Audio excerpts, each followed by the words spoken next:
crows. Many crows. How many crows? Many crows.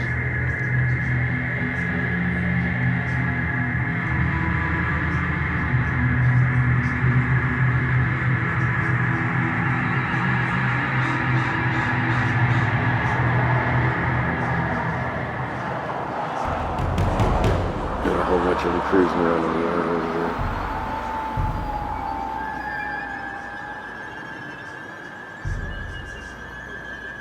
And these guys over here with the deer was peeking in their window. And all the crows.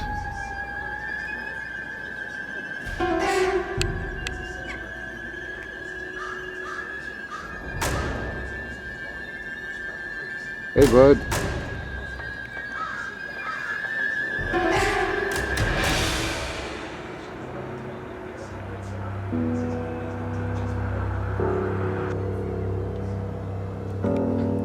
They're just working their way down the block here, cleaning up anything of edibleness in every yard that they get to.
Sky howdy, and welcome back to another episode of World Bigfoot Radio.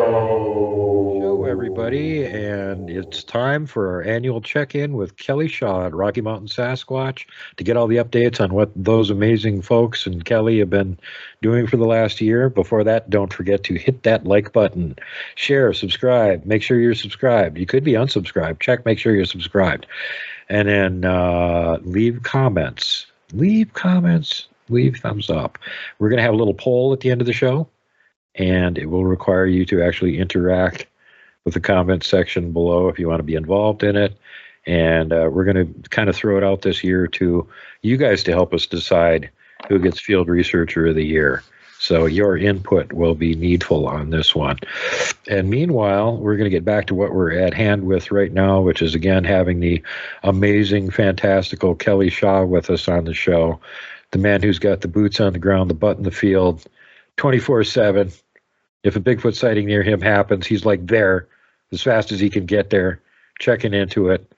And you will see, I'm showing right now, is Kelly Shaw's new logo, which was a project that one of my friends, Daniel Becker at Cryptid Wilderness Research Team, did for him. And this is available. There is a swag store for this. So if you want your brand spanking new, awesome logo, Rocky Mountain Sasquatch Organization merch, there will be a link in the description where you can hit on it, go get it, wear it proudly, let everybody know, hey, I watched that one channel that actually does field research and actually gets evidence in addition to sharing all the coolest stuff everybody else has got. And speaking of which, big milestone here, Kelly went over 100,000 subscribers on YouTube, and he has the evidence to prove it. He was out in the field tracking the YouTube subscriber plate, and he captured one. And you can even see there it says Rocky Mountain Sasquatch on it for getting over 100,000 subs. Congratulations, Kelly. It's great to see somebody with a channel like yours actually reach a milestone like that. There's very, very few out there that are actually doing any kind of field research that have that many subs. So, again, congratulations. Awesome.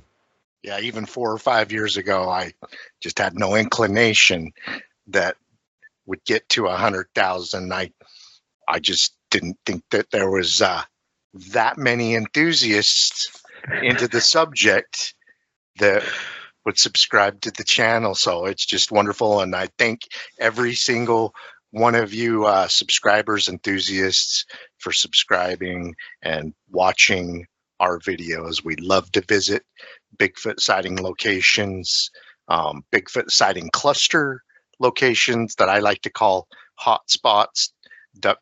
Duke's been calling them cluster locations. Yep.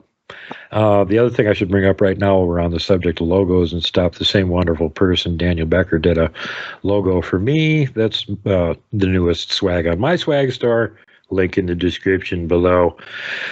So you can get swag from either one of us. And this all ties into Cryptid Wilderness Research Team, which are creating a continent-wide network of actual field researchers unconnected to other organizations, shall we say. So when you send Kelly a report and you go, well, I got a report from Alaska, I'll send it to Kelly, and Kelly will, get a hold of you and ask if he can use it, and he'll make stuff out of it and stuff, but he's way the hell south of Alaska. He's not going to be around Alaska to actually do a field investigation on it. But now that he's connected up to this network, he can pass it along to the guys up in Alaska and go, hey, I just got a hot report from yesterday. The guy sent me track pictures in the snow. Here's where it's at.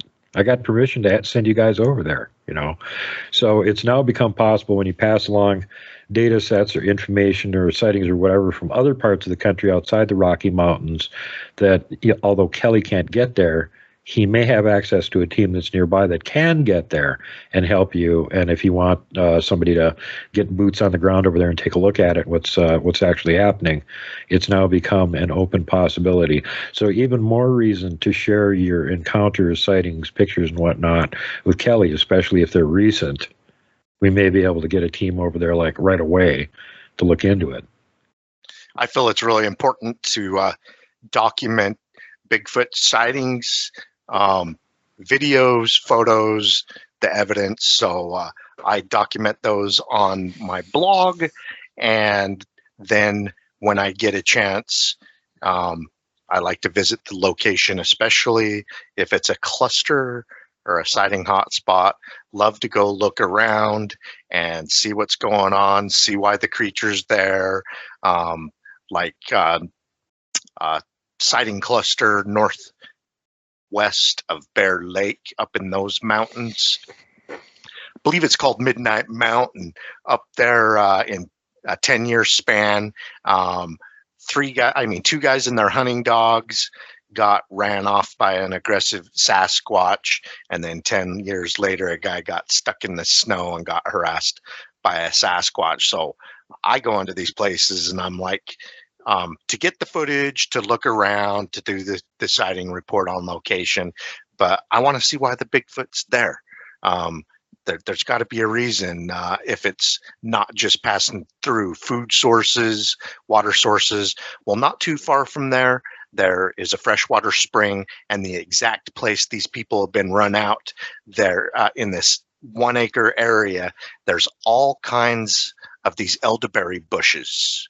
And so maybe the Bigfoot's running people away from his food. I think Bigfoot's an omnivore, so it's probably there for the berries and the stuff that eats the berries too. Yeah, I think you're right on that. Like I said previously, I know, researchers from all over the place that are observing what kind of stuff they're eating. And sometimes you can do it just by finding their scat and looking at that and figuring out what they were eating that's in that particular one. But they're really good at taking advantage of their environment, whatever is available at the moment. Berries are ripe over here. Oh, mushrooms are coming up over there. They're running around grabbing up all that stuff. And then during the winter, the further north you are, the longer the winter is, the more they have to revert to a carnivore diet. So it's really interesting watching that. And I think that may be one of the reasons why some of the ones further north are more aggressive, because they spend all their time hunting things. And, they maybe could decide that you should go in their freezer too. So the ones that live in areas that are more temperate spend more of their time grubbing for roots and getting different kinds of fruits and veggies out of the forest and surviving on that. Grass, bark, all kinds of weird things we can't eat. So I think Kelly's 100% on that one, and lots of other field researchers back them up. Exactly. There's been only one time that I really this has got to be Bigfoot poop. Sasquatch Canyon, Brody and I casted some tracks, found a lot of trackways, was getting a lot of action that day, and we found some giant logs that looks like human poop, except for the logs were like twice as big as anything I'd ever passed, and that the outsides of these were riddled with the seeds from rose hips, just caked with rose hips. And so it's the only time I've ever collected scat, because I thought it was Bigfoot and everything. What time of year was that? I'm thinking in recollection, I think it was the fall. Interesting. Uh-huh. Because rose hips really high in vitamin C. Mm-hmm. So that's a good reason for them to be eating it right there. I also noticed that the animals eat the rose hips last. When there's other berries to be had, the animals seem to eat those first. And berries, including rose hips, they last all winter long. And those are usually eaten last. And anyway, so it was riddled with that. We collected it, brought it home, and this was about 10 years ago that this happened. And at that point in time, I was under the understanding that dung gets contaminated really easy, because there's billions of bacteria in there that are just multiplying after the creature drops its excrement.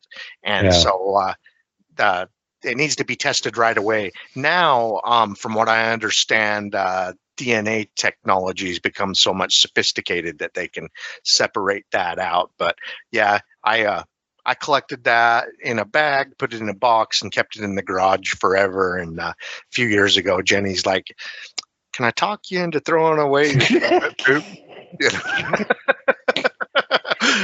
I'm tired of it being in the garage. And I'm like, yeah, it's time. We got it on video way back then, but I'm used to seeing bear scat everywhere, and depending on what the bear's eating at that time, if it's eating grass, berries, or whatever, its excrement can look different in different types of situations. But I've never seen a bear make big old logs like a human. An extra large human. So I think that's what it possibly was. And that area, we've also come up on a black bear. Jenny and I scared off, and it was a stinky black bear, and it left behind a fresh pile of poop after we scared it off. And I was thinking that the stench we were smelling wasn't the animal itself, but it was the poop. And we got closer examining the poop, and there was like 5 different kinds of berries in there. There was choke cherries, huckleberries, Oregon grapes, wild raspberries, wild strawberries, just all that in it. And so I got down and smelled it, thinking it was going to smell like the stench of what we just scared off that bear. And it smelled like a triple berry smoothie that you get from Orange Julius just after they get it out of the blender. I shit you not. And so leave it to a bear to smell worse than his own shit does. So I realized that the stench we smelt was the actual body of the bear that left, because that particular poop it left behind was just smelled yummy. That's weird to say. I've never thought I would be saying that, poop smells like an Orange Julius, but it was. So yeah, I've come across all different kinds of scat, and that scat, I think the Bigfoot was eating a lot of those rose hips, and it was at the end of the season when all the other berries were gone, and that's all that was left was rose hips. So for a mimetic visual aid of what Kelly's talking about, look over his shoulder at the wall right now. See Bigfoot on the toilet back there? Oh yeah.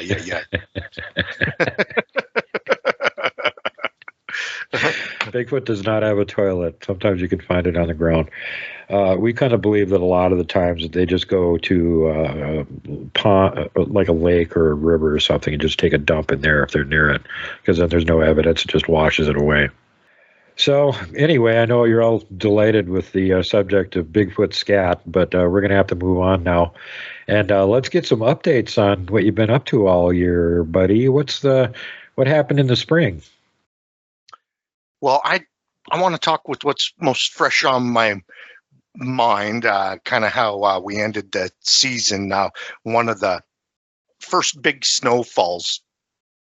It was actually the opening day of the deer hunt. It snowed the night before, and Jenny and I like to go up and look for Bigfoot tracks after a fresh snowstorm, because if we're finding them, we know they're in the area and might be able to, track them down, follow the tracks to the subject. Well, I had to go by myself. She wasn't able to go that day, but opening hunt, I put on my deer orange hat, and I head up there, and I just went up to a spot, looked around all the way to the spot, and it's one of those clusters places, Bigfoot sighting hotspot. Over a dozen Bigfoot sightings on top of the Wasatch Mountains, Monte Cristo, McKinnon Feet, up at 9,000 feet. And I've had game cameras up in that area for probably, 8 to 10 years. Well, I went to Hellcat Spring, and it was muddy, but the ground was kind of frozen. So frozen mud and snow and ice, and I pull off to the road, onto the edge of the road and everything, and get out and start getting all my gear ready to go service these cameras. And about 25 feet from my vehicle, I'm like, that's a Bigfoot track in the snow. And I go over and I start recording it and taking pictures of it. And there was tracks leading up to it and tracks going beyond it. And the tracks were going in the direction I needed to go anyway. I threw a tape measure on it, recorded it and everything. And I'm like, God, this is great. I mean, that's never happened for me. I get out of my vehicle, and 25 feet away, a Bigfoot had walked in. I know it was recent because it had snowed that night and that morning. So would have buried it. Was just right there. Well, I bet you were thinking in the back of your mind, God, I hope he walked in front of that game camera. He's going the right direction. Right. I come up here to service some cameras that I haven't serviced in about 15 months, and one of the reasons I did is because it just snowed yesterday, and I thought, hey, if there's any Bigfoot up there, I should find Bigfoot activity. Not saying this belongs to a Bigfoot, but it's certainly Bigfoot shaped. Yes, this is definitely Bigfoot shaped. I measured it. It is it's right around 8 inches wide at the widest part up by the toes. And then it is about 15 inches in length. 15 inches doesn't sound long, but with the width and everything, it's just gigantic. And the toes look real nice. Let me point some things out to you here. And I'm up here by myself. I don't have someone else to hold the camera while I point it out. So I'll do my best for you all. Even though there's still snow right here, you can see the edge of the foot comes along here, and then the toes, boom, boom, boom, boom. Let's see, 1, 2, 3, 4, 5. Just amazing. Don't know exactly what point of the snowstorm it made this, but a good 6, 7 feet, and of course it could have stepped on rocks and stuff.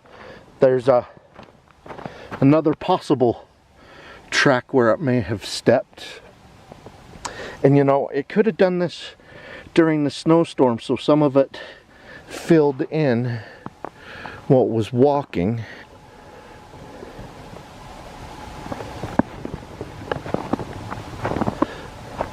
I have saw videos the 3-mile trackway north of Minnesota, and they try not to leave tracks. They try to step on dry locations, logs, and all that. What's crazy though is the Bigfoot tracks did end up disappearing. There was enough dry spots, this and that, and in my experience, they just don't like to leave tracks if they don't have to. And if you don't have to walk in the snow, why would you? Yeah, exactly. You know, even with my shoes on, I try to avoid walking in the snow and the mud and everything. Well, anyway, I kind of spaced off my tape measure that I'd left behind it, and I was back at my truck getting my gear ready and everything, and I hear a vehicle drive up, and they yell, "Hey, have you had any luck?" They thought I was up there deer hunting, and I look, and I like to call them fish cops. There was a couple of fish cops, Department of National Resources and stuff, and they were up there checking on deer hunters, and they come up to me and asked if I was having any luck. They wanted to know if I had seen or harvested a deer. I told them I'm not deer hunting, and they both looked at each other and me in disbelief, probably thinking, why would he be up here on the mountain right after it snowed? I told them I was looking for Bigfoot. I figured because it snowed last night, it would be a good time to come up and see if any are in the area, because it would be easier to find their tracks. I then went on to let them know that there are over a dozen Bigfoot sightings reported around the mountaintop springs here, and I also know over a half a dozen people personally that have seen the creature in this area too. Then I went on to ask, have you guys seen or heard anything like that up here too? They both looked at each other uncomfortably and said no. I then said, well, you two are on duty, and I doubt that you would say anything if you had anyway. I then said, hey, would you guys like to see a Bigfoot track? And they looked at each other and me in disbelief again. I said, really? There is one over there. I still have a tape measure next to it. I was finishing up documenting it when you two came up. They both said, yes, let's check it out. So we went over and I showed them the best one with the tape measure. They were both saying, that looks like a big human-like track. And then the biggest of the two said, you would think it would sink in deeper. And he began jumping up and down where he was standing, and he did not sink in at all. I then said, look, you aren't sinking in at all. That is because the ground is hard packed and frozen. Don't worry, I'm in denial too. I'm in denial every time I find something like this. However, we are in a Bigfoot reported hotspot, and so maybe there is something to that track that I'm documenting. They both went back to work to check on deer hunters on the mountain, and I went on to service the game cameras that I have in the area. Now these mountaintop springs up here, covered in snow. I think this one dried up a little bit before it snowed, you know, at the end of fall or whatever.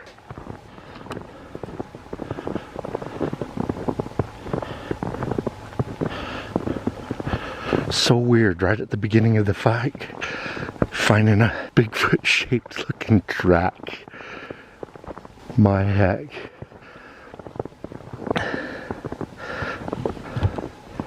What are the odds? You know, so they checked it out. Cool. And then they bailed, and I went and did my hike. But gosh, as soon as I got into the tree line, I started hearing vocalizations that sounded kind of Bigfooty, and some wood knocks and everything. And the first camera I went to go service, it was broke. I couldn't get the battery pack to eject, and the batteries were dead. So I just cut that game camera down to take home with me since it was broke anyway, and made a mental note, I need to go back to the vehicle, get another camera and bring it out. And then making my way to the other camera, got some more wood knocks and stuff.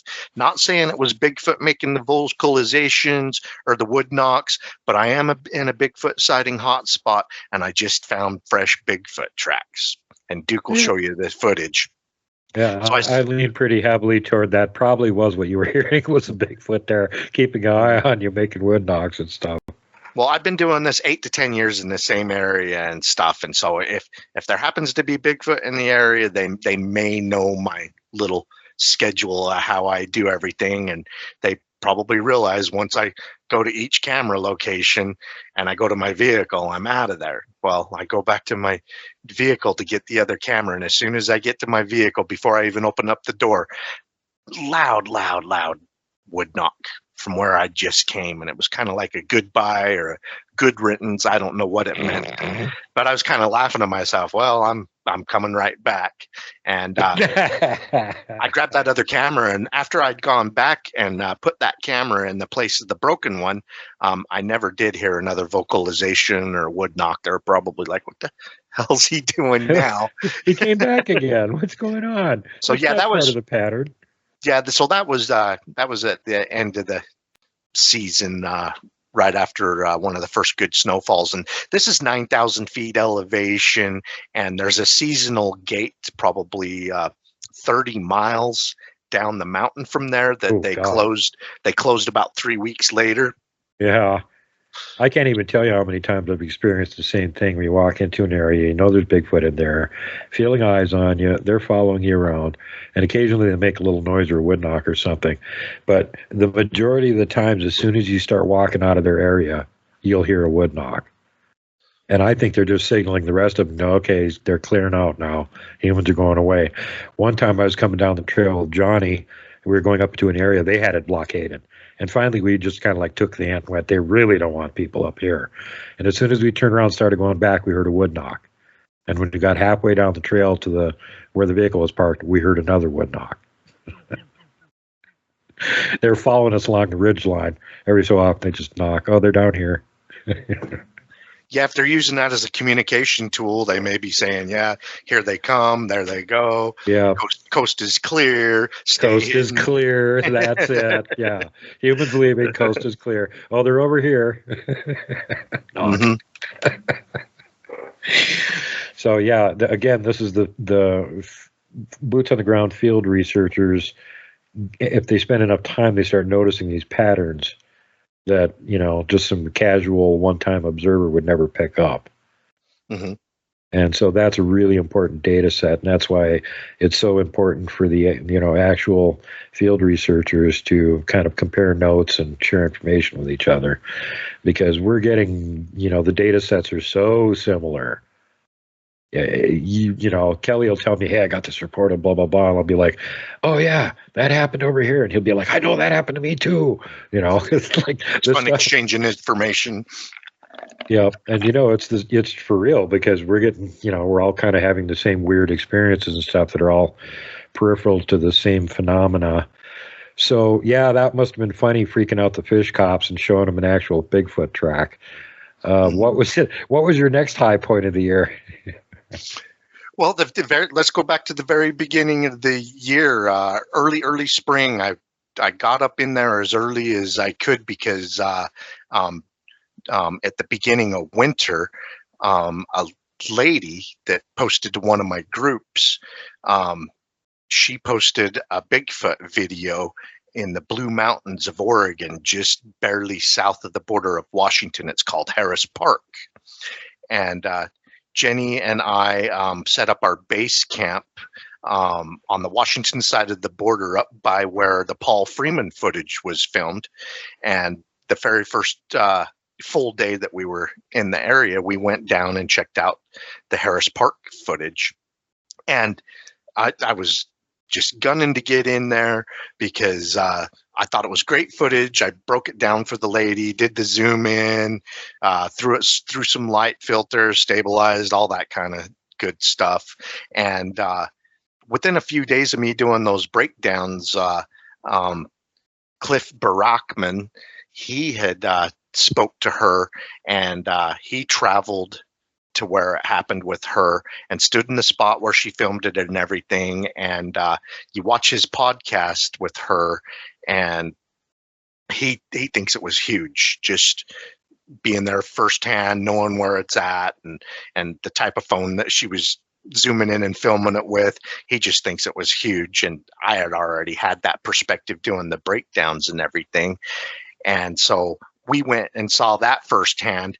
And the trail was wiped out by the river. There had been some floods and everything, so we couldn't get very far, but we were actually able to get to the exact spot that she filmed, and then realized that if someone was trying to pull something hoaxy, they would have to cross a bunch of thorns to get into the river, cross the river, same thing, and then steep mountainside. And it's just like, well, if you were going to pull off a hoax, why would you even want to cross a river in the wintertime? Why wouldn't you just film it on this side of the river? So that gave a lot of credibility to the incident. And then Brockman thinks that she really filmed a Bigfoot too. And so we got in there, saw everything firsthand. And then the next day, we went to the Freeman location. I've been there a couple of times, and we poked around Shoefly Creek and Duck Springs. They're not very far from each other. Paul Freeman says that he filmed the Bigfoot at Duck Springs. His buddies that he was camping with that were fishing the day that he got that footage, they said that he got it in Shoefly Creek, but they're only within a couple miles of each other. But I noticed that the Duck Springs, if you fly directly over the mountains, is only 17 miles from this Harris Park footage. And also the trailhead, which was covered in snow, the trail was covered up at the top. The top's 5,200 feet, 5,200 feet elevation. But down at Harris Park, it's 2,000. So it makes sense for the creature to be down there at the beginning of winter, escaping all the snow and everything where she filmed it. But the trail from there zigzags down to Harris Park, 37 miles. Even though it's 17 miles, if you follow the trail, it's about a 37-mile. But they're really interconnected. And then there's also the watershed that people aren't allowed to. I don't know what it is with Washington and Oregon, but they don't let anybody into the watershed area unless you work for the Park Service. And seeing that's literally the nearby city's water supply. And a lot of cities are really like, yeah, you don't get to go screw around where we get our water from. Stay out of there. Yeah, Bigfoot's got to love the area, and I've noticed that a lot of the sightings and filming locations are just outside of that watershed. So the Bigfoot over the years have probably learned that people don't come into that area. They probably feel a lot safer, and every once in a while, when they come out of the watershed area, they get spotted and filmed. Freeman filmed it, and then 17 miles away just last year, that lady filmed the footage, and some of the naysayers that watch that footage is like, the Bigfoot's not moving smoothly, blah, blah, blah, and this and that. And it's like, well, it's not on a flat, dried up riverbed like Patty. That had the convenience of taking these long, brisk strides to escape a couple of cowboys on horseback. This one was heading up a steep mountainside, and doing all my zoom in breakdowns and everything, it looks like there's a particular time when it snatches something with its hand, and to me it looks like it's holding like a grouse upside down by the legs, so it was possibly hunting. And it's like, and people are like, oh, that's impossible for it to sneak up and snatch a grouse. Well, I've had many instances where I've come right up on a grouse that's, depending on its camouflage, holding still before it flies or takes off. And I had a couple of occasions where I could have just fallen on a grouse. I mean, I had a male grouse one year up at Lost Creek doing a Bigfoot investigation where it was like trying to scare me. I'm sitting there laughing because it's all puffed up and getting in my face and scratching the ground and getting all bad and stuff with me. And I could have just fallen on it and had a grouse dinner. So, perhaps not too coincidentally, the one time that Kelly got to go up here and go bigfooting with me, I got bluff charged by a grouse. And yes, I got it on video. And that was Twice, a mom actually. protecting its Yep, babies, she was protecting her little chicklets. Yep. Mm-hmm. But yeah, a Bigfoot with a keen sense of smell, keen eyesight and stuff, sees a grouse bedding down, and it just, zigzags its way up to it and then snatch with its super quick, snatching abilities. Was filmed about 7 months ago in the Umatilla Forest of the Blue Mountains near Harris Park, Oregon. During our investigation, we visited the location of the famous Paul Freeman Bigfoot video near Deduck Springs and Shoefly Creek. Oh, there he goes.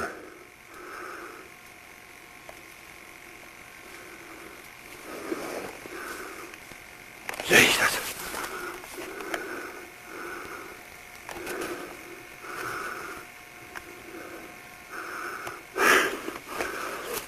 Get up here where I can see him real quick. We discovered that a backpacking trail starting at about 5,300 feet elevation goes from Deduck Springs and winds its way down over 37 miles to around 2,080 feet at Harris Park, where the most recent Bigfoot was captured on video several months ago. Both of these locations are separated by only 14 miles. During the Harris Park Bigfoot video investigation, we stood in the spot where Kelly and her daughter filmed the Bigfoot and were surprised at how far away the Bigfoot was from them, moving up the mountain methodically. The mountain is much steeper than we realized from her footage. Looking at the location firsthand, we realized that the creature was very large and robust. We also realized that if someone wanted to hike up to where the creature was filmed, they would have to cross the river and cross through large patches of thorny vines and bushes. Did not make sense for someone to cross that frozen river in November just to climb that mountain to catch a turkey by hand. Unless you were a wild animal, that is how you make your living. Jenny and I are here about 6 months after the Umatilla, Oregon Bigfoot video was filmed, and we found the spot. It's pretty easy to find. Lady Kelly that filmed it, she gave us the location. I think I'm zoomed in at the exact spot that she filmed it, going up the mountain. It is 10 times steeper than I thought it was in the video. And closer. I thought it was far away, but it's not. You can see everything really good. What we're going to do is we're going to hike around up here because obviously the Bigfoot still isn't sitting over there. But we want to check the area, see what kind of resources, see if we can find any evidence. During our week-long investigation, we deployed several game cameras and captured several turkey, deer on them. We also filmed several wild turkey, deer, and elk. Perhaps the creature recently filmed is after the abundance of game in the area, or maybe it actually eats the same thing these game are interested in. Paul Freeman filmed the very large lumbering Bigfoot near the Deduck Springs and Shoefly Creek area at around 5,300 feet elevation during the summer of 1994. This latest footage was filmed around 2,100 feet elevation during the late fall in November of 2023. It makes sense to me for these creatures to drop over 3,000 feet in elevation to get out of the deep snow, just as the local game does in a quest for survival.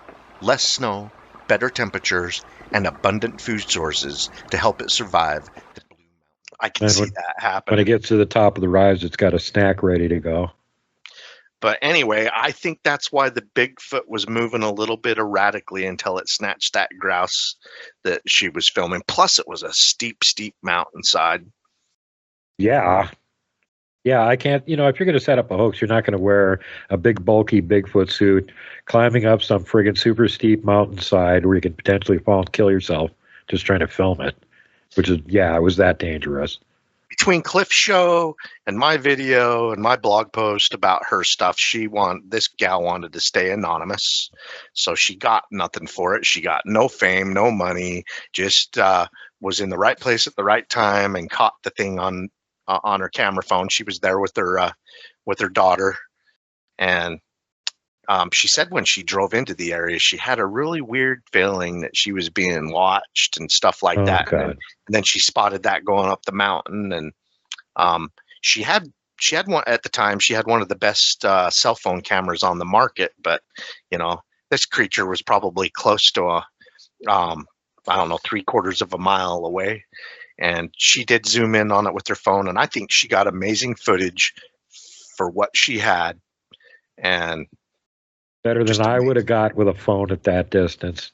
And I'm used to trying to film them, but I have an actual camera. Lord. So yeah, that was one of our early spring expeditions into the Blue Mountains of Oregon and Washington to investigate cluster sightings. And the icing on the cake is 2 of them were captured on video. Paul Freeman, and then the Harris Park footage. What did you hear? It was a freaking knot right there. That's where I heard it the last time. All right, well, let's head that direction, see if it'll do it again.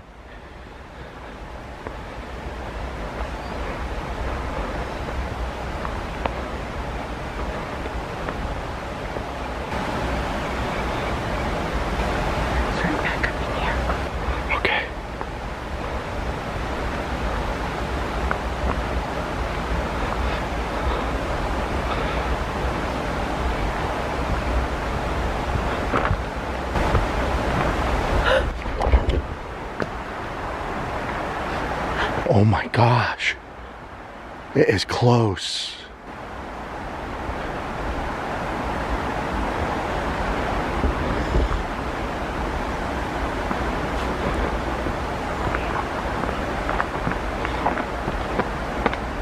Keep your eyes peeled. Did you bring your mace? It's still there.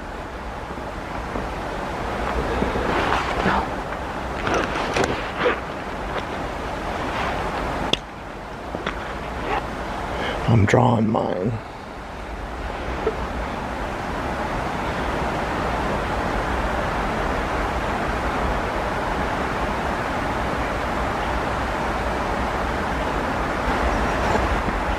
There it goes. It knocked again. It's right there. That's where I heard the vocalizations too. I don't want to miss it.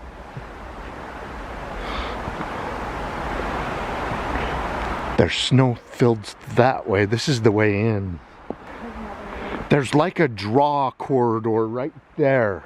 Whatever it is back in that draw. It's like a slot canyon. Yeah, it is a slot canyon. Let's go see if we can find any tracks near the mouth of it.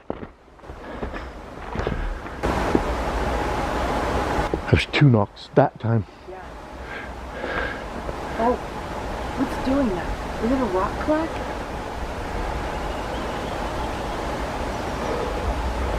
It happened from a different direction this time.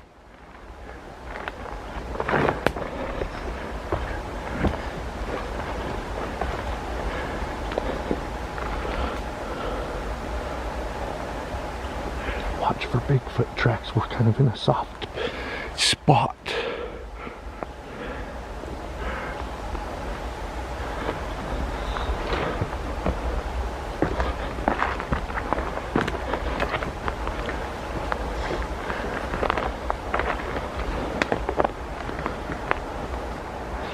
That was so close, it was scary. The vocalizations were further off, but the knocks were close. Instead of going away, we go toward. Am I the only one armed? Yeah. Uh-oh. Look how thick this stuff is.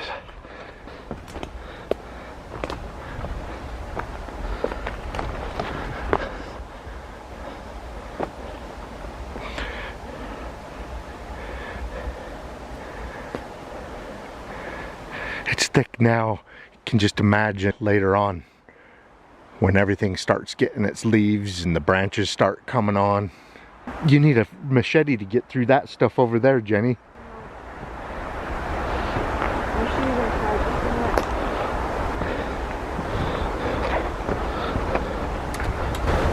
There's the rock clock again. Below us now. Don't leave you. I'm not leaving you. I wouldn't leave you. We come to this real narrow section and we need a machete to get through all of that. And once we stopped here, the knocking stopped and we haven't heard the vocalizations in a little while.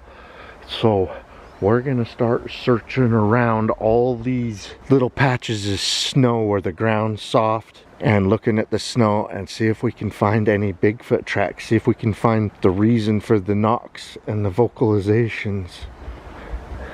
Look, it's like I can see something right back there. Will you hold these for a second? Yeah. Look, I want to look through the viewfinder, see if I can see what's back on the other side of that. I see a dark spot. Huh. My gosh, this looks like a bedding spot.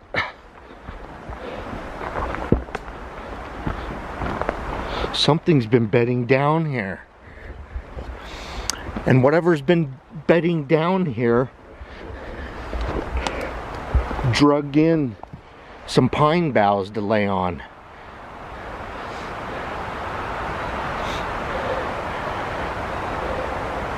All right, I'm gonna scour this for hair. Look at the protection it gives. Oh, that's really nice. Maybe that's what was making those wood knocks and vocalizations.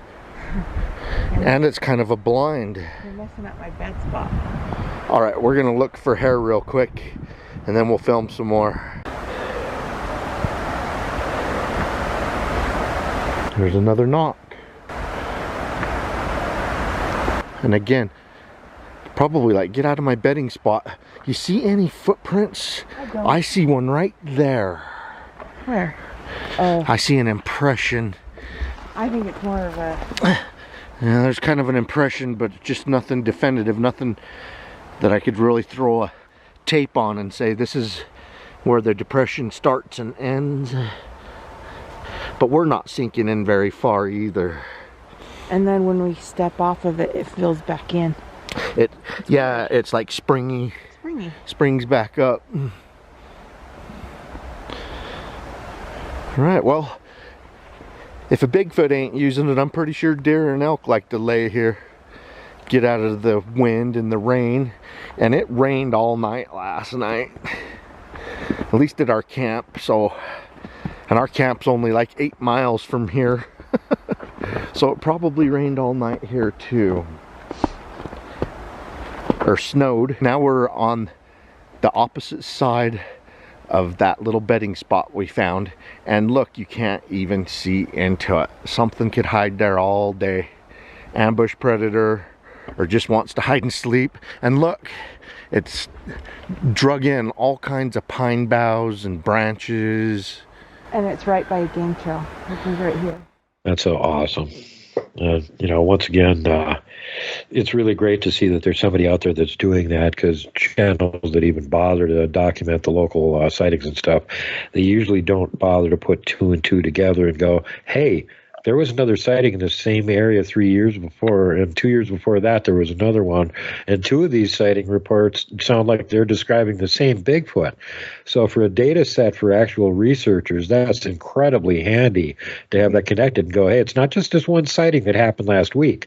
There's been sightings around this area, you know, I know of 5 in the last 10 years. Mm-hmm. Jenny and I, in the fall, we did a Bigfoot expedition to southern Colorado, northern New Mexico, and we were there to check out Missionary Ridge, where there's a couple of Bigfoot sightings, and I wanted to get to Three Sister Peaks because one of my favorite Bigfoot sighting reports in the area is Three Sister Peaks of Colorado. And on our way into Three Sister Peaks, we just stopped at a random place on Devil's Mountain. I mean, dirt road in the middle of nowhere. Just found a random place we could pull off to make a sandwich. And I saw like a 6-foot tall stick structure in the forest. And, I'm like, oh, whoa. Person Again, had this to have isn't a made that. campground. This is just random spot on the Yeah. side of the road. Well, and I'm blaming it on a person. It's small. Person could easily make it, whatever. But I thought that, hey, I'll film myself walking to it and everything. And as I'm filming walking to it, down in the draw below me, I see movement. We stopped at a random spot with a great view to have a sandwich. While Jenny made us some sandwiches, I went to take photos and film some of the amazing views.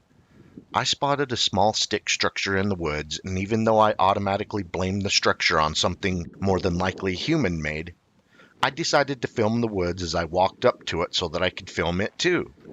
As I was walking towards the structure, I spotted something moving down in the thick draw that leads to the Piedra River.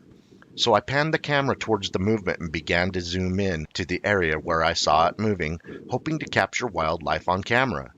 After zooming in, I never did see movement again, nor was I able to identify what had moved in the draw that caught my attention. I was blaming it on a deer. However, I don't know what it was. After that, I walked to the stick structure, got the footage I was after, and stopped filming and began to walk back towards the little dirt road and vehicle. I then heard Jenny snap the cooler shut. Then a second or two later, there was a distinct wood knock, a loud wood knock in response, in the draw that sounded like it came from the spot that I had seen movement a minute or two earlier. I want to show you the footage of the area that I saw movement and use software to zoom in even further to see if you can spot something that I may have missed. There was something there, and whatever it was also seemed to know how to make a loud wood knock too. Interesting set of events at a random place we had stopped for lunch. It seems we get more action at unexpected places in between Bigfoot sighting locations than we do at the actual locations. Goes to show that Sasquatch doesn't sit and hang around at the last place he was spotted. As elusive as the creature is, and how rare sightings are, there probably aren't very many of these creatures, and their personal territories are more than likely very large, and that makes it very difficult to pinpoint when and where a Bigfoot is in a given area. And even if you can figure out where one is, good luck spotting this master of camouflage in its own habitat that makes a cognizant effort at hiding from people. Mountain lion are plentiful in comparison to Bigfoot, and mountain lion are rarely seen in the wild too.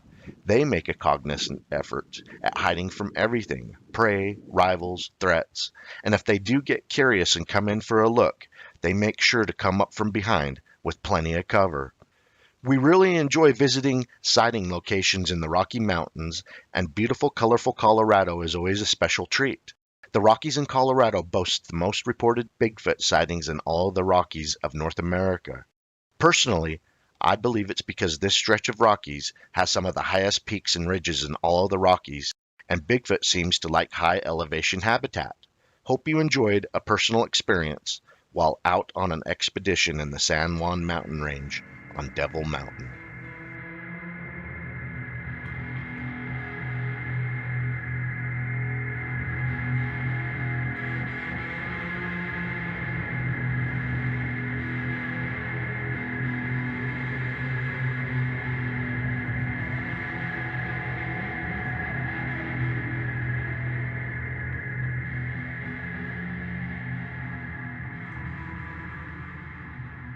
Well, anyway, a couple of weeks after we posted that footage, a guy, like 2 weeks after we had been there, what is it? Vallecito Reservoir near Durango, Colorado. He photographed a Bigfoot trackway there that's really awesome, and this is crazy. Jenny and I had narrowed down 2 places that we wanted to have our Bigfoot base camp for the week that we were spending there. And Vallecito Reservoir was actually one of the places because they have some campgrounds nearby.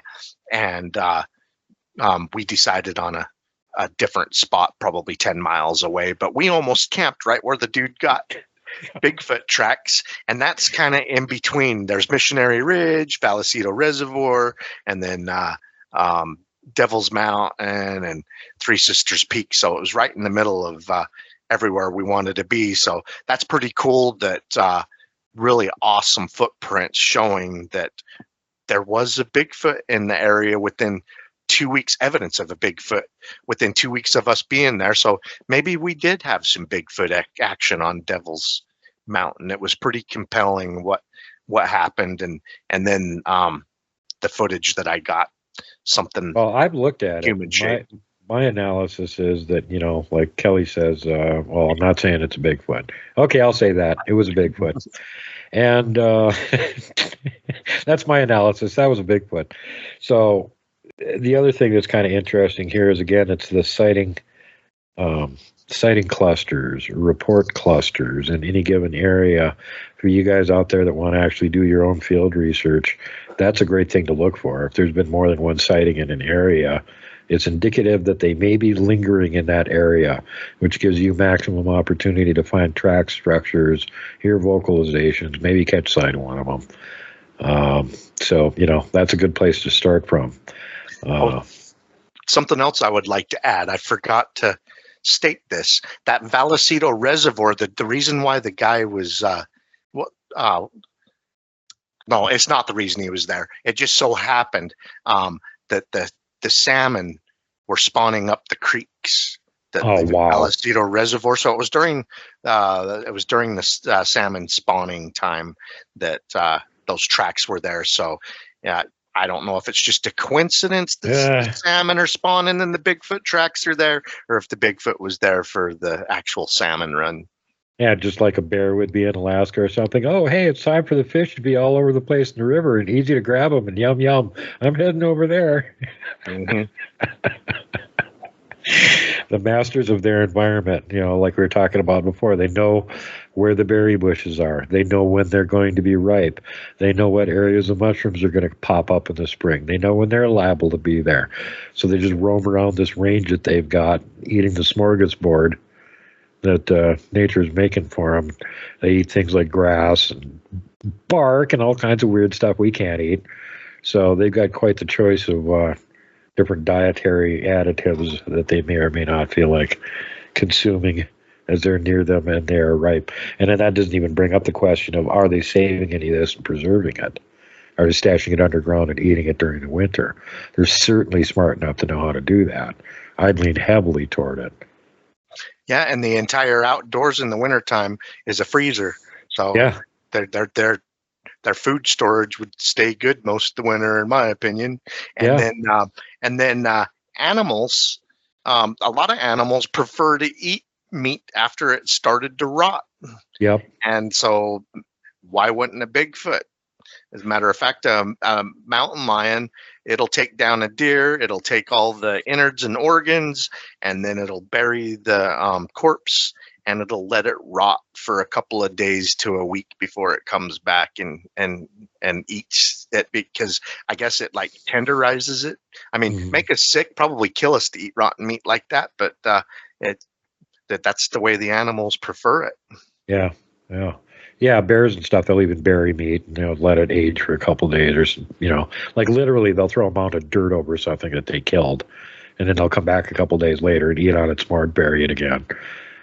So yeah, they do that. The other thing is that if the Bigfoot, as we suspect, are also being subterranean and probably staying there a lot during the winter, the temperature inside of a cave is like around 52 degrees.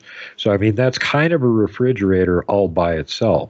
And if you've already dried out meat or vegetables or whatever it is that you're going to try and save, they're going to last even longer in conditions like that. Yep. The other thing was, of course, the stuff that's been sent into you by people. What was last year where you got that video clip going, the Bigfoot wading across the river in Michigan that the kayakers sent in. And then you got the video clip of the boater catching one walking around on the shore of that what everybody assumed was an island at that point, but turned out to be a peninsula. So Kelly gets some of this really cool stuff sent into him from other people to get some great captures. And then sometimes he's lucky enough that they'll let him actually share them. So that's another thing to look at over on his channel, because it's not only just his stuff. He gets some really great stuff from other parts of the country shared to him too. Yeah, sometimes people don't. They want to remain anonymous. They don't have a YouTube channel, don't care to post it and send it to us to post it. But something that was really cool that was brought to my attention was a guy's like, you got to check this out on Les Stroud's survival video. And so I went and looked at it and I'm like, oh my gosh. Les Stroud's in the Romania mountains, and it wasn't one of his Bigfoot episodes. Several years ago, he was on a. Because who the hell would look for Bigfoot over there other than somebody from my channel? Right. Well, anyway, he nearly slipped off this cliff, and if he would have, he probably would have plummeted to his death. So he's regaining his composure and talking to the camera that, oh, I nearly slid off and everything. And not very far behind him, probably 15 feet behind him, under the cover of the shade of the tree, it looks like it's crouched down, this Bigfoot with giant shoulders, giant head, and the shoulders hit right here, and just a giant jaw, eyes, face. Looks like a giant creature like a Bigfoot there and everything. And so I made a little video of it. I took the best screenshot and ran it through some light filters and everything. Well, I sent it to Les Stroud. I wanted to know what he says about it. Usually when he's on these survival things, he don't have a crew with him. He's usually by himself.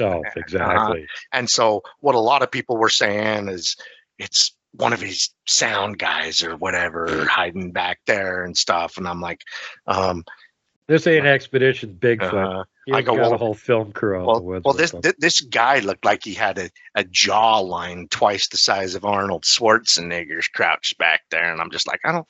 And I've been out in the field with Stroud, and I've met his crew, and his crew I don't want to call them little people, but they're slender people. They look like they could. They all look like they could run a marathon. Really in shape people, small people. I mean, this thing's huge. Well, anyway, I got a hold of Les and showed him it and stuff. And he's like, yeah, I don't know what it is. That's really interesting. You know, thanks for showing me and all that. And he verified it wasn't a crew member. He didn't have a crew with him that day and everything. And then something else after that happened. And it didn't happen before this, but after he almost slid off the cliff and caught that behind him. There were several times he's like, something's paralleling me in the woods. And he could never get his eye or camera on it and just didn't know what it was. And now in hindsight, I'm like, it's probably that Bigfoot or Yeti or whatever you want to call it hiding in the trees that started paralleling you after that. Well, let's fast forward a little bit. Bob Gimlin's YouTube channel, he gets Les Stroud to do an interview with him, and he gets him on there, and that's one of the things he asked him about was that footage. And Les Stroud says, you know, a lot of people send us things saying, hey, we saw a Bigfoot in your video, and they go get the raw footage that hasn't been compressed or uploaded to YouTube, so it's better quality. So him and his editing crew, they'll go and look at these, and they can usually explain it off as a trick of light, shadow, sticks, whatever, but they couldn't explain this away. It very interesting. Looks like a person back there. So it's on his bucket list of hopefully to go back and find the spot one day and be able to rule out a statue of rocks under that tree that looks like a Bigfoot with the face. And yeah, Duke will show you. It's amazing. And then Survivor Man, Romania, Part 1. It appears Les Stroud unknowingly captures a Sasquatch-like figure at close range watching him from cover after Les nearly slid off the cliff edge. Les Stroud is filming himself as he absorbed what just happened while regaining his composure. I will include a link of this episode in the description of the video so that you can go watch it for yourself. There are a few seconds of footage on this episode starting around timestamp 35 minutes and 35 seconds. This is one of many frames from the original episode. After viewing this, I put it through some light filters to help enhance the figure that appears to be hiding in the shadows of thick forest. I zoomed in around 350% on the figure so that we can get a better look. I'm not saying this is Bigfoot or a Yeti. However, there appears to be a prominent brow ridge, some cheekbones, along with the characteristic domed head, no neck, just pure muscle from the head to the large shoulders that Bigfoot is known for. Not saying this is the eye socket of Bigfoot. However, we may be getting a clear look at the face of a Yeti or a Bigfoot. Look at that human-style nose and face with a large, powerful jaw. This may not be Bigfoot. However, this thing fits the characteristics of a Sasquatch, Bigfoot, or a Yeti.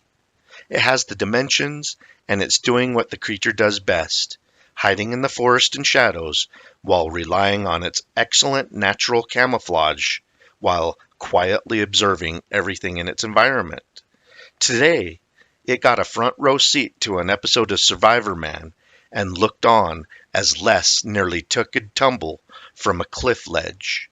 Please go watch Les Stroud's episode linked below this video. It's a great episode of a beautiful wilderness and has this amazing capture of whatever is watching Les Stroud from thick cover. 35 minutes, 35 seconds, right around there. Let's talk about clusters. In the Vrancia Mountains of Romania, a photographer got some amazing photos of a caveman Bigfoot looking creature. I mean, if it's a caveman Neanderthal, it's really hairy, like, like it's getting its winter coat or whatever.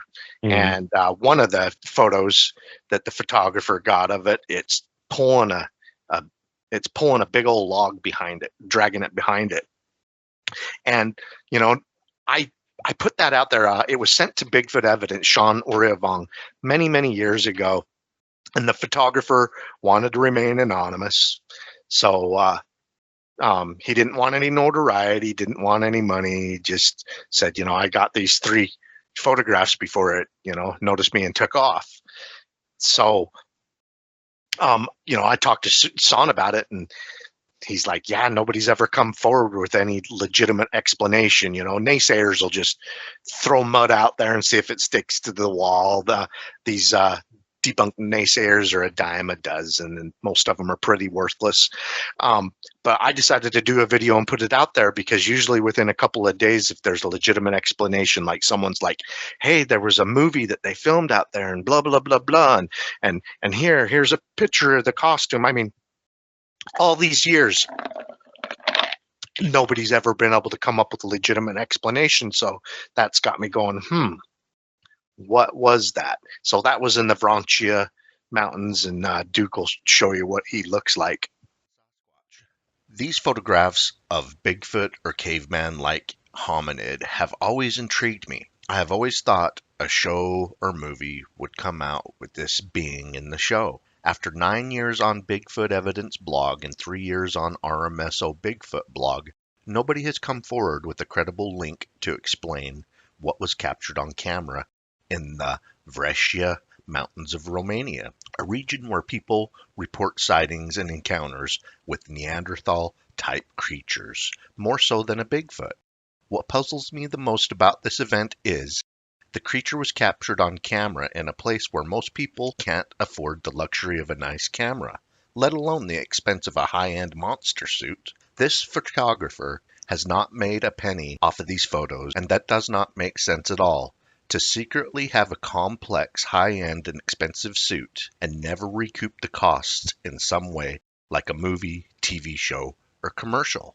Over 9 years and still no suit or credible explanation with proof has been located.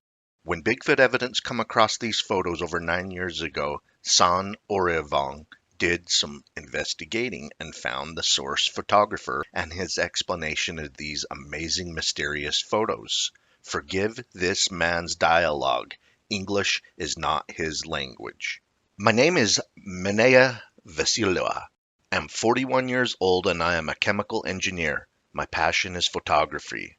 in this bat county far and wide to capture landscapes, people, animals, construction, etc. On Friday, I was in Vrancia Mountains on the road leading to the Lepsa Segle Targa Grasu. At one point, I saw something on the road. I thought it was a bear from a distance, seeing a hulking figure covered with hair, brown fur. So I went down to take a picture. Please note that I have a professional camera equipped with a telephoto. Being grabbed almost disappeared after the bend of the road. Just 2 pictures I took. Do not know what to think. I see the picture a strange creature resembling a man, but believe me, that was over 6 feet tall and moves very fast, not like a bear. There are a few moments in one's life where you feel that you can freeze the blood. For me, this was one. I know I get all kinds of crap on Mel, and I'd like to think that my way is not the type who post comments on forums and stuff. I make these available if you have doubts about the veracity of the pictures. As I said before, English is not this guy's first language, and my pronunciation of foreign places is awful. However, you get the gist. We may never have any other solid evidence to explain what is in these photos other than the photos themselves. A modern-day mystery. Keep on watching. We're going to keep on squatching. Yep, Kelly's going to be sending the video over. And Duke liked it because the Les Stroud one, because it reminds him of the Sasquatch watcher on video near a structure in the Montana mountains. Which I filmed accidentally. I was kind of paying attention to further back in the tree line where it looked to me like there was a big Bigfoot standing there watching me, and not paying attention to the little one in the brush pile 15 feet in front of me watching me. And thanks to Kelly zooming in on him and doing a much better version, you can actually see as you play it back and forth, his head's turning. That's not pareidolia. He's watching me and that camera as I'm turning the camera filming. Yeah, his head and face slowly moves. Yeah. He's keeping his face squared off at you. And you got pretty close to him, too.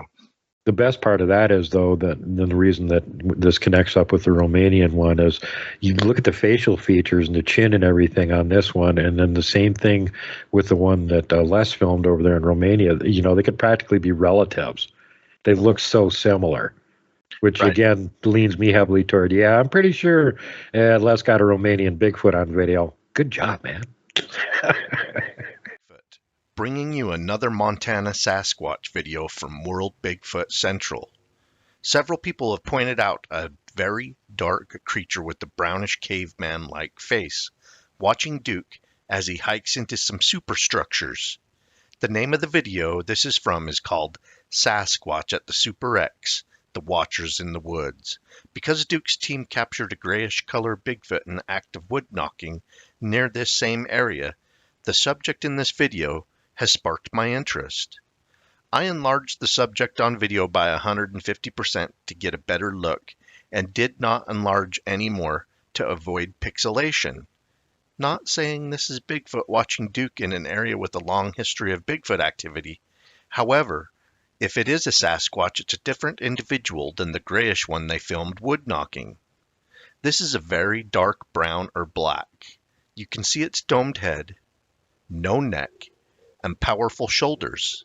The face, as expected, is lighter in color with a strong brow ridge, deep set eyes, and a large human-like nose.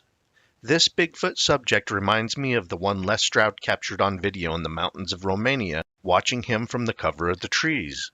Same hard, chiseled face and strong brow ridge. I am going to play the video back and forth a few times so that you can get a good look at it. If this is indeed a Bigfoot, it is very creepy how close Duke got to it as it hid behind a tangled mess of deadfall. More than likely was a daybed area, and in my opinion, it is a great place to nap or sleep during the day. Lots of cover, and for anything like a human, bear, or mountain lion to get close to this Sasquatch, they are going to have to pick their way slowly through the tangled mess, and very unlikely that something could sneak through this deadfall without making the noise that would alert the Bigfoot to their presence.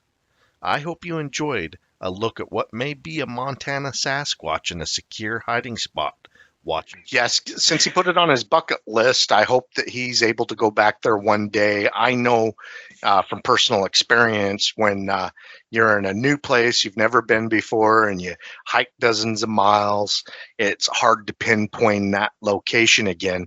But I think because he nearly slid off that cliff, maybe he'll be able to find the place, and then he'll be able to say, hey, there's not a rock statue under the, in the cover of that tree. I've nearly fallen off cliffs quite a few times, but you know what's even worse than that? Almost being washed off a cliff. I was in a slot canyon. I had to climb this 150-foot vertical rock face to get out of it. No problem. Plenty of handholds. I can stick my fingers and toes in. I can make it up to the top. The only problem, I was in kind of a chute, and when I got halfway up it, a thunderstorm came over. I was in a slot canyon. You couldn't see the clouds gathering. You couldn't tell there was a storm coming. It looked fine to me, but I got about halfway up the cliff, and then it started downpouring. Well, now I'm in this chute that's now acting as a waterfall. I'm clinging to the rock in the waterfall. The water is pouring down on me so heavily that I can't breathe. I have to actually put my head down like this and take shallow gasps where my chest is. That forms a little pocket with all the water pouring over me. And that one, I thought I was going to die, but after about 20 minutes, the downpour stopped.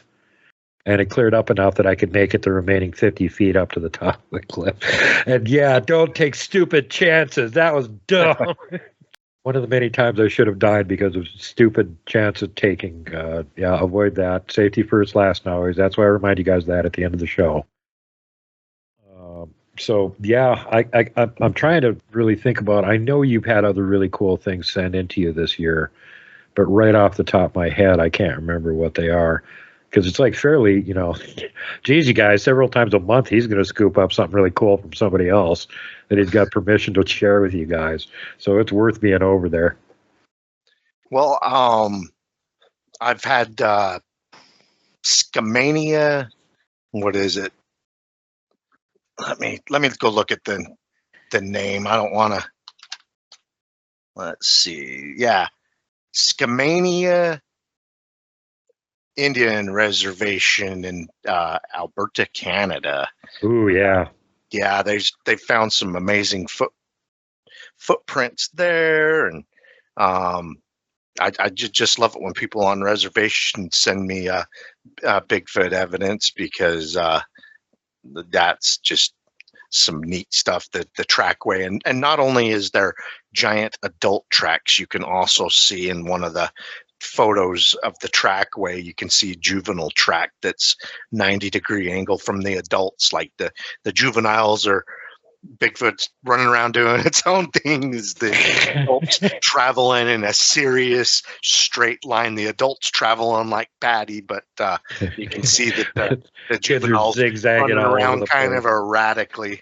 kind of reminds me of when my kids were little and we'd take them to the beach and they're zing, zing, zing, zing all over the place, having to check out every shell and starfish. And I can imagine that's how a juvenile Bigfoot would be.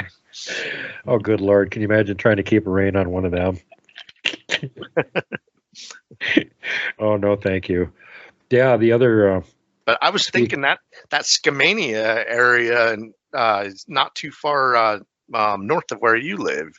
Right. Sasquatch tracked on Blackfeet tribal land in Alberta. Legendary Wildlife Services posted the following Bigfoot tracks on RMSO Media, stating, "These photos were taken on the Siksika Blackfeet Res by Richard Righthand. These giant tracks were over 8 inches wide near the toes and over 18 inches in length. They appear to have sunk in so deep that they fractured the substrate with the weight of the creature in comparison to the much smaller human boot prints that can be seen in some of the photos. I also noticed a smaller Bigfoot-shaped track in some of the photos, perhaps a juvenile or a young teen. The Alberta Rockies have a lot of Sasquatch activity, like the recent giant Sunchild Bigfoot captured on a trucker's dash camera. Early morning on May 30th, 2024, a trucker picked up equipment near Sunchild First Nations in the Rockies of Alberta, Canada. spots a large creature standing on the edge of an industrial site. The trucker did not see the creature until he was out of the truck walking toward the equipment he was about to load. He quickly ran back to his truck and drove off site. The dash camera recorded the creature as the truck drove onto site. Height estimates put this creature over 10 feet tall. And several years ago, a couple of Bigfoot captured on camera hiding and watching some Siksika tribesmen ride by on horses. I saw this video many years ago, and right away I could see 2 to 3 Bigfoot hiding in the tree line watching these people riding their horses. It was filmed in Siksika Nation on Axe Flats in Alberta, Canada. The video owner has never tried to make a big deal out of what he captured in the background. Many Siksika Nation folks have contacted me over the years regarding this video filmed on their tribal land. There are a lot of Bigfoot sightings by people riding horses, including the most famous Bluff Creek Bigfoot filmed by Bob Patterson. Horses help mask human scent with their own, and the sound of them walking, breathing, neighing, and snorting help cover up the sound of people in conversation. Obviously, Bigfoot do not perceive horses as a threat. These people were able to ride up on these Bigfoot hanging out in the cover of the tree line before the Sasquatches knew the horses had riders. The first Bigfoot also looks to be the largest in my opinion. It's laying down in the brush and undergrowth at the edge of the tree line. He lifts himself up with his hands or knuckles to get a good look and lays back down. Dark color, conical head, great color for camo. He just melts into the background when he lays down. The next Bigfoot steps from behind a tree and seems to have 2 shades of color that also make him or her melt into the background too. This one appears to be partially gray and black. It also has a conical head. It appears to step from behind the tree, take a quick look at the riders, and then it moves deeper into cover of the forest and tree line. Also, at the end of the video, the beautiful paint horse closest to the tree line and the Bigfoot bolts ahead of the group, and the rider has difficulty getting it to stop. Perhaps the horse smells and senses the Bigfoot watching them.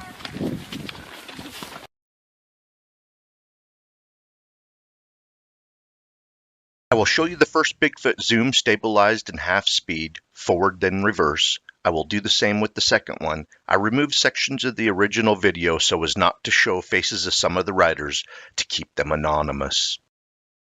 This part of Alberta, Canada and surrounding areas have a history of many sighting reports, including Bigfoot photos and videos in nearby Calgary, Banff National Park, and all the way up to Jasper National Park. Then, a little further north, near Jasper, a Bigfoot was captured on video. Sent in to us by a guy named Conrad. This is what he says. I'm sending you the trimmed video as I can't upload the whole. I sent it to the Mountain Beast Mysteries dude, but he wanted the original video before he would comment on it. My buddy took this video in 2017 by Jasper, Alberta. Maybe you can check it out and tell me what you think. Thanks. He's playing it on an iPad and recording it with a cell phone. And here's the reason why. Conrad continues, my buddy Floyd had to stop and take a piss break, and they happened to come to a small pull-out stop area. His brother, I guess, saw something in the distance come walking down and told Floyd about it when he got back in the vehicle. Floyd said it was looking at some mountain goats to the left. After a while, it went walking to the right, and they tried to find a road that might take them closer, but there was none. The Mountain Beast dude said he knew exactly where this was and that it would be good to go there and try to get a size comparison video. I tried uploading the original video to email, but I never used an iPad and it wouldn't send the email because the file was too large. Sasquatch captured on trail camera near Kennedy Lake on Vancouver Island, British Columbia. Patrick writes RMSO. I have an interesting picture from my stealth game camera I would like you to see. I live in Nanaimo, British Columbia, and my trail camera is in a place near Kennedy Lake around the west coast of Vancouver Island. In the picture, there's a large face that triggered the infrared camera during the night. These are the images triggered during the night on November 29th from my trail camera.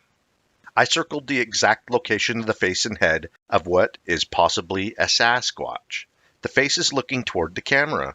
Judging from how I set the camera, the subject is around 8 to 9 feet tall. My camera is a stealth with 5 meg resolution. RMSO responds, "Thank you for the images. What makes this most compelling to our team is the second image where the creature is no longer there, or possibly has moved to the upper right circle. This helped us to rule out a play of light and shadow. Something with a Bigfoot-shaped head and face was there, and now it's not. I put this infrared photo captured at night through a light filter, and it helped to bring out more details of a creature that indeed looks like a Bigfoot or a Sasquatch. Vancouver Island is well known for Bigfoot sightings and seems to be a major hotspot of activity in North America. We may indeed be looking at the image of a Vancouver Island Sasquatch. Amazing trail camera cat." Well, the other one that you got, I don't remember if it was this last year or if it was just previous to it, where you got video sent to you of the horseback riders. And after you put that out, they kind of choked and went, no, no, no, no, don't put that out. And then they backpedaled again. And there was this whole thing going back and forth for a while. That was really cool video, too. Yeah, that guy was okay with me using his name and all that. And I think he got pestered a little bit too much and asked me to take it down. And I'm just thinking, okay, well, I don't know what the big deal is. I already shared it. What's the but yeah, that's another good reason why people want to stay anonymous so they don't get ridiculed. He obviously got ridiculed by someone that bothered him. So yeah, well, not by any field researchers. They look at the video and they go, "Hey, there's like 2 or 3 of them sitting there in the woods watching these guys riding their horses past. They're really obvious." Well, the guy made no claim of anything. He captured it on the background of his video, and I did a breakdown of it, and he made no claims, and he didn't go there and purposely. I mean, he's filming his brother-in-law and kids riding their horses, and caught a couple of Bigfoot in the tree line, watching them crouching. One pops up a little bit, checks them out, and then goes back down to cover. Another one you see back into cover. But one of the horses freaked out. So I think one of the horses sensed them, smelled them, something. One of the horses got spooked. Yeah, well, that's a dead giveaway that it's not a guy in a suit. Took off running up the trail and started bucking and stuff. The guy had a hard time getting control of it again, but I just think the horse sensed they were there and got away from them, then calmed down once it got a good distance away. And probably when it lost the scent, as soon as it got away from where the scent was that was blowing to him, he went, "Oh, okay, I don't smell that scary thing anymore. I'm fine." Yep. And that's more proof that that's a legit video, because if you had a guy in a monkey suit, a horse wouldn't react to it like that. It's doubtful. Very doubtful. So, anything else? Not that I can think of. Okay, yeah, I know you. The problem with you is you put out so much content. At the end of the year, I'm like, okay, we need to talk about this and this. And oh my God, you put out like 200 videos. I don't know. You're supposed to keep track of your own output. I can't remember everything, although I do watch all of it. It's just like you're saying, it just blurs together after a while. One thing we want to do this year, same thing we did last year, is give the Field Researcher of the Year award out. And as I mentioned at the beginning of the show, we're not going to just like make a decision. We're going to get you guys involved in it. So we're going to have 2 categories this year. We're going to have like who's the best out there, and we're also going to have like who's the best new guy that just started, with their own channel or just started actually being public or whatever, recently appearing on the scene. And so for my nominations for Field Researcher of the Year, I have 2 that I'm nominating. And one is last year's winner, Robert Judd from Swan Lake Bigfoot. If you are not subbed to his channel, go sub it and leave him a comment saying, "Hey, Duke told me to get over here and sub your channel." And the other one, of course, is our guest this week, Kelly Shaw, who is also always running around getting great evidence, doing a spectacular job documenting it properly. And so those are my 2 picks. Now, Kelly, who have you got that you want to throw out on the list? Okay. Jonathan and Sarah Brown from Wasatch, Sasquatch. They, when I when I first got a YouTube channel and everything, they were into it, and they kind of got harassed out of the community by a gang of trolls. Harassed them out of the community, and they made a comeback. They started doing research and stuff 2 or 3 years ago.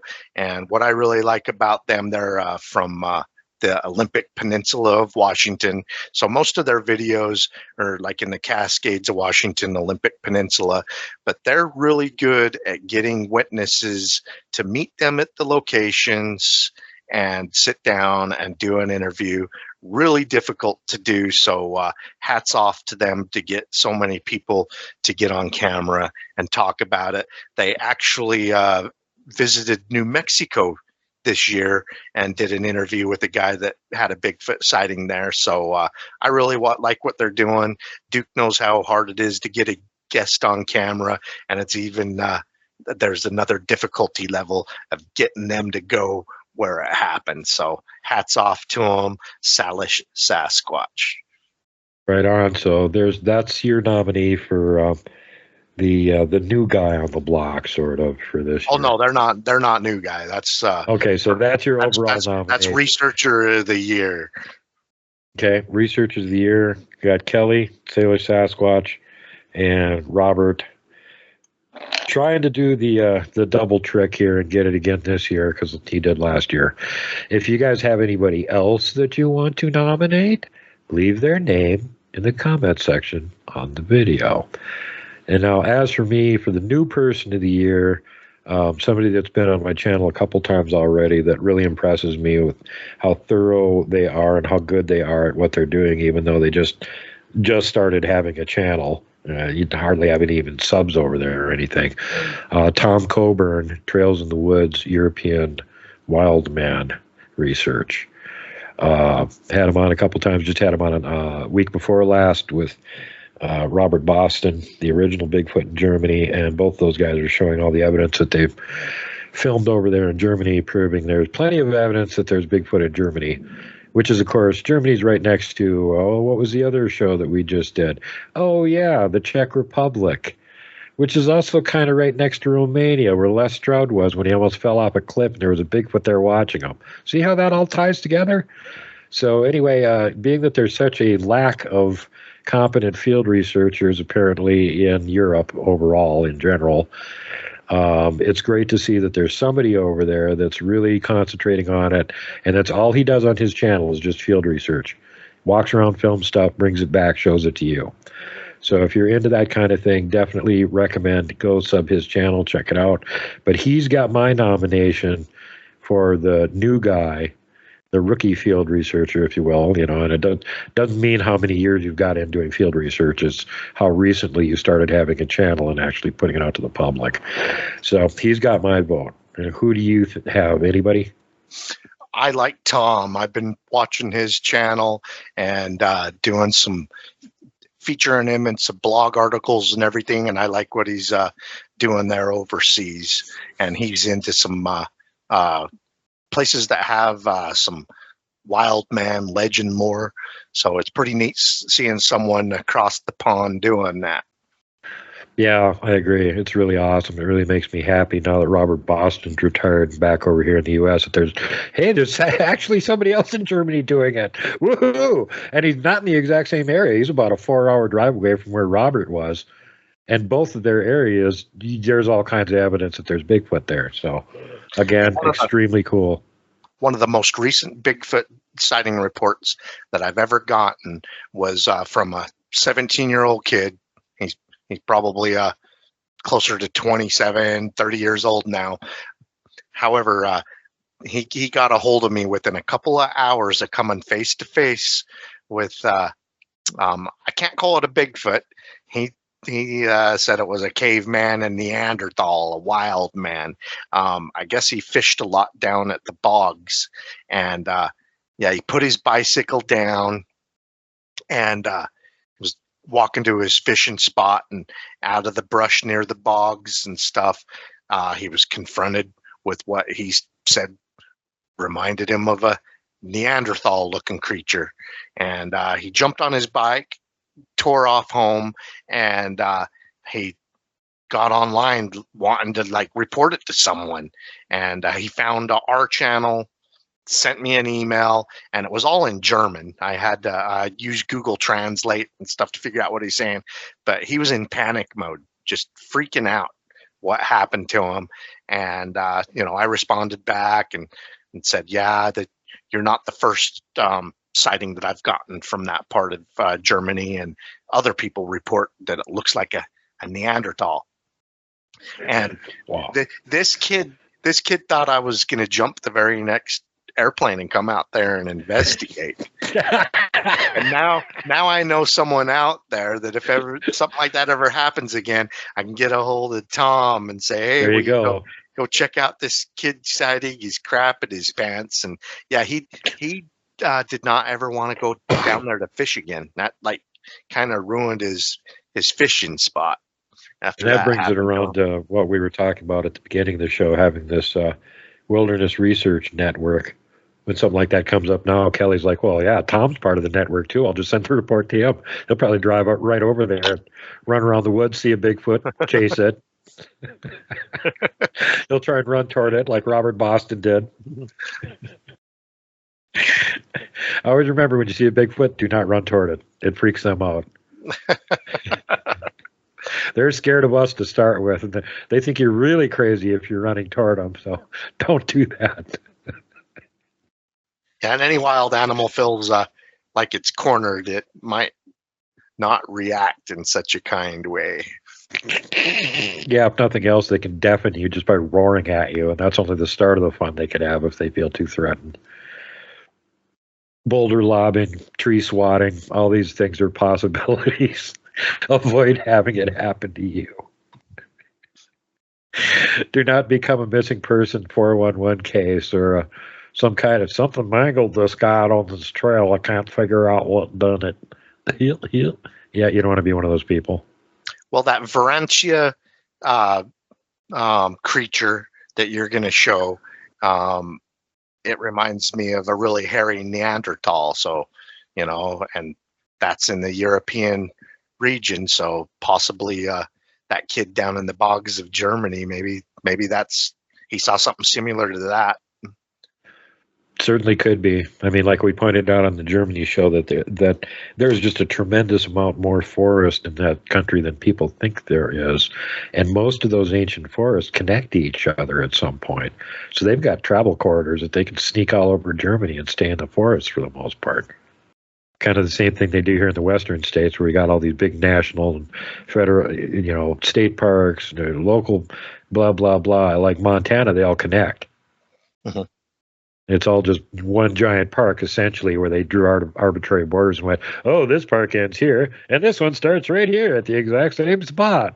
It's like, oh, how do you know it's a different park? You can't. On the map it says it is.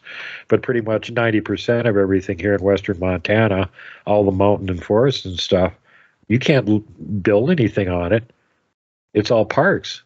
So, yeah, Bigfoot have plenty of places to live here where they're not going to get harassed very much. And they get activity during the summer when the roads are all open and people can drive up in the mountains. But during the winter,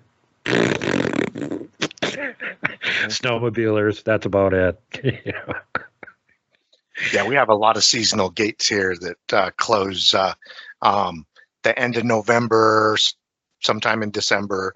They shut those down until spring. And I mean, you can still get in and, with snowmobiles if there's enough snow, or side by side. Some of the places you can get in, but definitely not as convenient as being able to use the roads and stuff like you do in the summertime.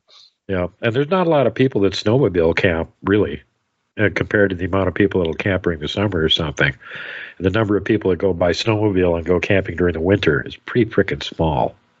Yeah, I'm not into winter camping anymore. Yeah, I got tired of freezing a couple decades ago myself. So yeah. Now.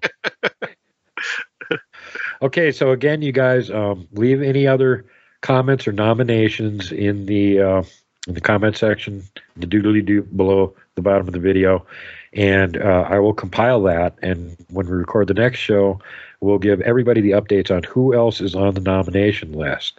And then it's going to go over to my YouTube community tab where I'm going to list the nominees, and you guys will get to throw your votes toward whoever you think should win. In the following show, we will announce who won the Field Researcher of the Year 2024 and the Beginner Field Researcher of the Year, the New Guy Field Researcher of the Year 2024. So, all right, let's have a lot of fun with that. I hope you really enjoyed having Kelly on the show as much as I did. Twice in one day, a new record. Jeez. Well, I'm happy to be here. It's fun doing these years in review. You got the Reader's Digest version of this one because the original went so long that the file collapsed and it didn't even save it. And this one's less than half the length, not including all the video we're going to throw in there. So, the quickie expurgated a Reader's Digest version. But we covered everything that we did in the original one. We just didn't give you as much background stuff and talk about Paul Freeman and all the other stuff we were talking about. So, no big deal. Meanwhile, you guys get over there, sub Kelly's channel, make it even more gigantic. It's only got 105,000 subs on there now. He's got to make it to at least, 200,000 by next year. Yeah, that's it. That's the That's going to happen. That's freaking impossible, dude. Nothing's impossible. Everybody get over there. Start giving him more subs. I'd be happy if I could make it to 30,000. I'm never going to see 100,000 with my channel. Well, nothing's changed from the day that I had 200 subs to whatever it is now. I enjoy doing it. It's an amazing hobby. It's like camping on steroids. I mean, I love camping. I love the outdoors, and it's just that extra excitement going into a place, knowing that 5 or 6 people saw Bigfoot there. 2 people filmed it. This guy got a photograph, and this guy casted footprints. It's just a little bit more excitement to the camping. I know, super cool. Yeah. Just camping all by itself is fun enough. And then this is like, oh, might actually have some Bigfoot activity. Extra fun. So the nice part about it is, even if you get skunked, if you go to some new place, you're not sure there's Bigfoot there, you don't really have any activity or anything, who cares? You got to go camping. Camping's awesome. You can't lose. I have never felt skunked because I love being in the place that, half a dozen people over the years have said they saw Bigfoot. Icing on the cake if there was a photo of it or a video. It's just fun to be in those places. I see a lot of gems in the United States that I never would have gone to other than someone saw a Bigfoot there, and you get in there and it's like, this is a really cool place. No wonder Bigfoot lives here. I've noticed that pattern too. Anything that's like ultra gorgeous, deluxe, beautiful, and there's nobody living there. Yeah, that's because Bigfoot are living there. That's why they took over all those places. They've had them for a long, long time. There's some sighting reports that are just so tough to get into. The little 1-lane dirt road is just pitted and boulders and rock crawling, and so I always ask people, would you please have your Bigfoot sighting in a place that's more convenient to get to? Yes, I agree with that one. No, there's plenty of those, but every once in a while you're like, oh my gosh. I need to have my own Bigfoot sightings in places that are easier to get to, because inevitably they'll show up on camera when I'm the furthest out in the woods that I went the whole damn trip. And I'll be like, okay, I know about where that is, but it's like a half a day hike just to get to where I filmed this thing to shoot comparison video. And you're just beat to hell, and you just wasted most of another day going back to the same spot you're already at just to shoot comparison video and see if there was anything there. And then they usually screw it up and photobomb you, and then you got to go back there again anyway. Yeah. All right, you guys. So keep in mind now that neither one of us is rich. Bigfoot researchers don't make very much money. As a matter of fact, if I ever actually break even, I'll let you guys know. Hasn't happened yet. And Kelly and Jenny and their team spend quite a bit more than I do because they cover so much ground averages out to about 20,000 miles a year. That's a lot of wear and tear on your vehicles, blown out tires, and a lot of gas money. So if you guys can do anything to help Kelly, feel free. Buying merch from Kelly helps Kelly. And if you guys can do anything to help me, I need your help too. YouTube is definitely not giving me very much money to stay alive with. So live PayPal link down in the below doodly doop thing. Use that. I also appreciate anybody that's going to throw a super chat at the channel. There's a list in the credits at the beginning of the channel that lists all the recent super chatters' names. But the list above that is the associate producers, which are above that because I get most of the money that they send to me. YouTube takes 30% on super chats, and then you got to wait a month before you even get them. So when you guys want to help me more directly, a much larger proportion of what you're sending actually goes to me if you just use PayPal, which is super duper appreciated. And if it was not for the people that are presently helping me that way, I would not be able to continue to bring you the show because it does not pay hardly anything. And, I can't even cover my expenses on it. So anyway, with all those wonderful things said, any parting comments, Kelly? Just thanks for having me. Thanks everybody for watching. Please subscribe to both of our channels. I really enjoy doing this. When I first started documenting my experiences visiting Bigfoot sighting locations on YouTube, I never thought that it would get to the point where I'd even have 1,000 subscribers. I did not know that there was this many enthusiasts out there. And Duke was saying earlier that he did a poll and like 80% of his subscribers have had a Bigfoot encounter. And so that goes to show how many people have saw the creature. A lot of people don't believe in it and believe in the creature until they've had a sighting or experience themselves, and then now they're curious and they want answers. And so those are usually the type of people that follow the channel, as people that have experienced themselves. All right, everybody. Well, from myself and from on behalf of Kelly Shaw, Rocky Mountain Sasquatch Organization, thanks for being here. Hit that thumbs up button, share the video to others. Everybody have a great day, and you keep on watching. Kelly will keep on squatching. Thanks for watching. And I'm going to warn you that don't go slap any Bigfoot or anything. You could be asking for it. Have a great day. Bye, everybody. Don't hug the Everyone, safety first, last, and always. Pay it forward. Don't be mean to people if you don't have to be. Don't flip off the mountain giant. Don't poke Dogman with a stick. Don't punt the puck, would you? And for God's sake, whatever you do not hug the Wookiee.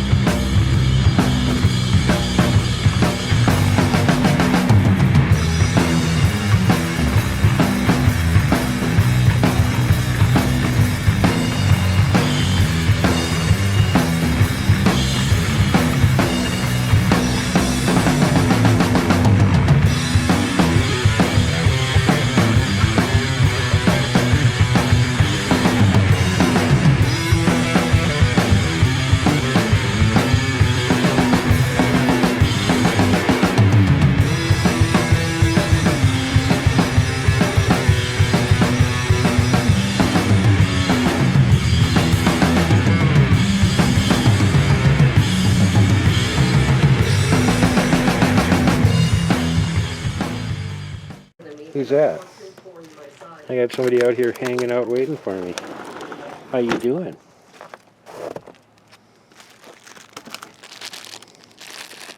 Got some buns.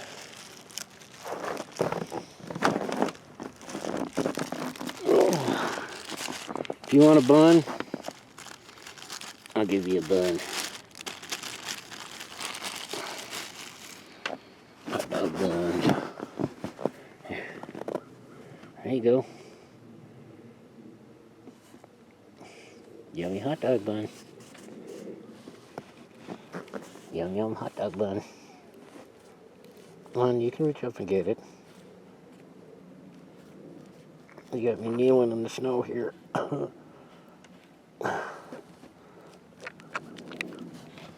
There you go.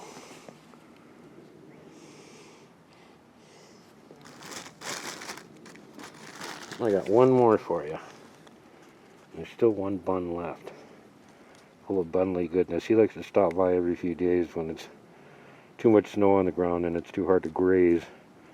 He'll come wandering around over here. For one thing, underneath the porch, there's actually the snow doesn't cover down there, so he can get at the grass under it. But he also knows if he hangs around here, I'm liable to give him something to munch on. So he's pretty happy about that, I think. Oh, there you go. Did you enjoy your buns? Oh, that was good.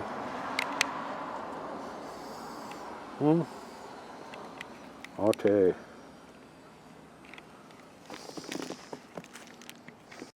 He's still hanging around, so I got the butt end of a piece of sourdough bread that he can have. Want that? Does that look good? Yeah, it looks good, huh?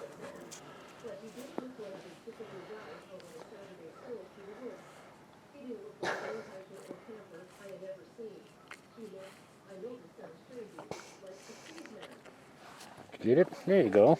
You got it. That's a happy deer. My local happy deer. You can see everything's pretty well covered with snow. So now he wants to come over and ask for extra munchies because, oh boy, it's too hard to dig through the snow and get at the grass now.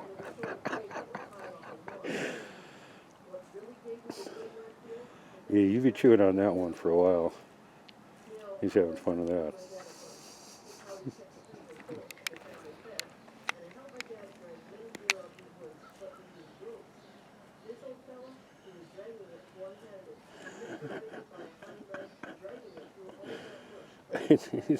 He's still chewing on that? Oh, you got part of it now.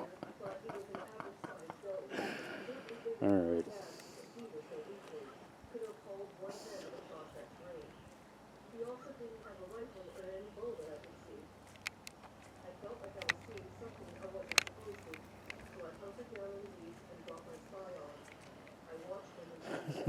He's still chewing away.